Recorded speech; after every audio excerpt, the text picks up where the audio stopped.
Perfect academy कोकणातून IIT, NIT आणि government medical कॉलेजमध्ये विद्यार्थी पाठवणारी एकमेव संस्था.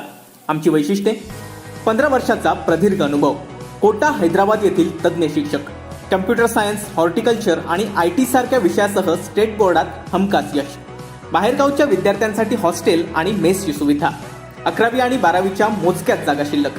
चला तर मग वाट कशाची बघताय, आजच ऍडमिशन नक्की करा. आमचा पत्ता: मुंबई गोवा महामार्गाजवळ यशोधरा हॉटेल, कुडाळ. संपर्क 9325 01 74 58. कणकवली शहरातील भाजपा पदाधिकारी आणि नगराध्यक्ष समीर नलावडे यांनी बेरोजगारांच्या होणाऱ्या फसवणुकीचा पर्दाफाश केलाय.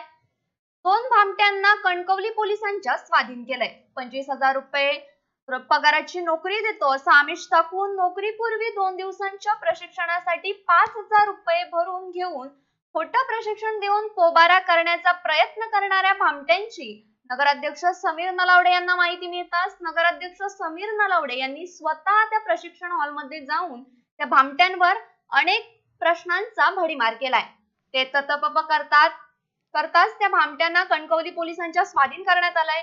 याबाबत सविस्तर वृत्त असं की आयुष्यमान भारत योजनेअंतर्गत केंद्र संचालक असल्याचं सांगत दोघांमार्फत कणकवली नगरपंचायत वाचनालय हॉलमध्ये सुरू असलेल्या प्रशिक्षण कार्यक्रमात नगराध्यक्ष समीर नलावडे यांनी उपस्थित राहत त्या कथित केंद्र संचालकांवर अनेक प्रश्नांचा भडीमार केलाय.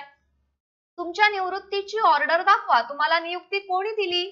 सिंधुदुर्ग जिल्ह्यातील 75 तरुण व तरुणींकडून प्रत्येकी 5,000 रुपये प्रमाणे जी रक्कम गोळा केली ती घेण्यासंदर्भात शासनाची ऑर्डर दाखवा, असे एक ना अनेक प्रश्न या कथित केंद्र संचालक संजय पाटील आणि काळे नामक व्यक्तीला विचारत नगराध्यक्ष समीर नलावडे आणि भाजपा तालुकाध्यक्ष मिलिंद मेस्त्री, शहराध्यक्ष अण्णा कोदे यांनी अक्षरशः अनेक प्रश्नांचा त्यांच्यावर भडीमार केला. यावेळी उद्धव शिंदे, जावेद शेख आदी उपस्थित होते. तसंच या प्रकरणी कणकवली तालुका आरोग्य विभागाच्या अधिकाऱ्यांना देखील नगर वाचनालयात बोलावून घेण्यात आलं. यावेळी आरोग्य विभागाचे कर्मचारी विनोद सावंत, निखिल जाधव, श्री ठाणेकर या ठिकाणी दाखल झाले होते. अशा प्रकारे आरोग्य विभागाकडून कोणत्याही प्रकारची प्रशिक्षण आयोजित करण्यात आली नसल्याचं सांगण्यात आलं. नंतर या संदर्भात थेट जिल्हा शल्य चिकित्सक यांना या संदर्भात शहराध्यक्ष समीर नलावडे यांनी विचारणा केली. त्यावर शल्य चिकित्सक डॉक्टर श्रीपाद पाटील यांनी कोणतीही नियुक्ती आम्ही दिली नाही असं स्पष्ट केलंय. Bureau news Kokanshahi. असे नवनवीन व्हिडिओ पाहण्यासाठी कोकणशाहीचं YouTube चॅनल सबस्क्राईब करा व बेल बटन प्रेस करा. तसेच फेसबुक पेज लाईक करा आणि Instagram पेज व ट्विटर पेजला फॉलो करायला विसरू नका.